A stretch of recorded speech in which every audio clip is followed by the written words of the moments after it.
Hi friends, എല്ലാവർക്കും നമസ്കാരം. ഇന്നത്തെ വീഡിയോയിൽ നമ്മൾ നോക്കാൻ പോകുന്നത് ഒരു പൈൽ റീഡിംഗ് ആണ്. അതായത് നിങ്ങളും നിങ്ങളുടെ പേഴ്സണുമായിട്ട് ഇപ്പോൾ ഒരു സെപ്പറേഷനിലൊക്കെ ഇരിക്കുവാണെങ്കിൽ ഒരു റീയൂണിയൻ പോസിബിൾ ആണോ എന്നാണ് നമ്മളിവിടെ നോക്കുന്നത്. അപ്പോൾ ഞാനിവിടെ 3 പൈലാണ് എടുത്തിരിക്കുന്നത്.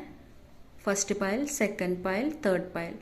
ഓക്കെ, നിങ്ങൾ നിങ്ങളുടെ പേഴ്സണെ കുറിച്ച് പോസിറ്റീവായിട്ട് ചിന്തിക്കുക. അവരുടെ നെയിം റിപ്പീറ്റായിട്ട് മനസ്സിലേക്ക് കൊണ്ടുവരിക. നല്ല മെമ്മറീസൊക്കെ അവരുമായിട്ടുള്ളത് കൊണ്ടുവരിക. എന്നിട്ട് നന്നായിട്ട് പ്രാർത്ഥിച്ചിട്ട് ഈ പൈലിൽ നിന്ന് ഏതെങ്കിലും ഒരു പൈല് സെലക്ട് ചെയ്യുക. നിങ്ങൾ സെലക്ട് ചെയ്തു എന്ന് ഞാൻ വിചാരിക്കുന്നു. അപ്പോൾ ഫസ്റ്റ് പൈല് സെലക്ട് ചെയ്തവരുടെ നോക്കാം, നിങ്ങളുടെ പേഴ്സണുമായിട്ടൊരു റീയൂണിയൻ പോസിബിൾ ആണോ. ദ മജീഷ്യനാണ്. തീർച്ചയായിട്ടും പോസിബിൾ ആണ്, യെസ് ആണ് കേട്ടോ. നിങ്ങളുടെ പേഴ്സണും നിങ്ങളുമായിട്ടൊരു ഡീപ്പ് കണക്ഷൻ കാണിക്കുന്നുണ്ട്. അവരിപ്പോൾ നിങ്ങളെ ഒരുപാട് മാനിഫെസ്റ്റ് ചെയ്യുന്നുണ്ട്. അപ്പോൾ അതുകൊണ്ട് തന്നെ നിങ്ങൾക്കും ആ ഒരു കണക്ഷൻ, അവർ 24 മണിക്കൂർ നിങ്ങളെ ഓർക്കുന്നത് കൊണ്ട് തന്നെ നിങ്ങൾക്കും ആ ഒരു കണക്ഷൻ ഫീൽ ചെയ്യുന്നുണ്ടെന്നുള്ളതാണ്. അപ്പോൾ ഒരു റീയൂണിയൻ പോസിബിൾ ആണ്. സെക്കൻഡ് പൈൽ സെലക്ട് ചെയ്തവരുടെ നോക്കാം. ദ ഹെർമിറ്റ് ആണ്.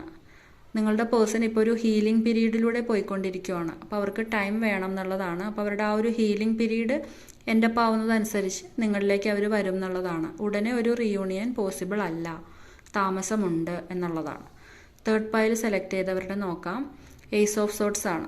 നിങ്ങളുടെ പേഴ്സൺ ഇപ്പോൾ നിങ്ങളുടെ റിലേഷനിൽ ഒരു ന്യൂ ബിഗിനിങ് ഒക്കെ സ്റ്റാർട്ട് ചെയ്യാൻ പ്ലാൻ ചെയ്യുന്നുണ്ട്. അപ്പോൾ ഒരു റീയൂണിയൻ പോസിബിൾ ആണ്, പോസിറ്റീവാണ്. അപ്പോൾ ഇന്നത്തെ വീഡിയോ ഇത്രയേ ഉള്ളൂ. നിങ്ങൾക്ക് യൂസ്ഫുൾ ആയെന്ന് വിചാരിക്കുന്നു. താങ്ക്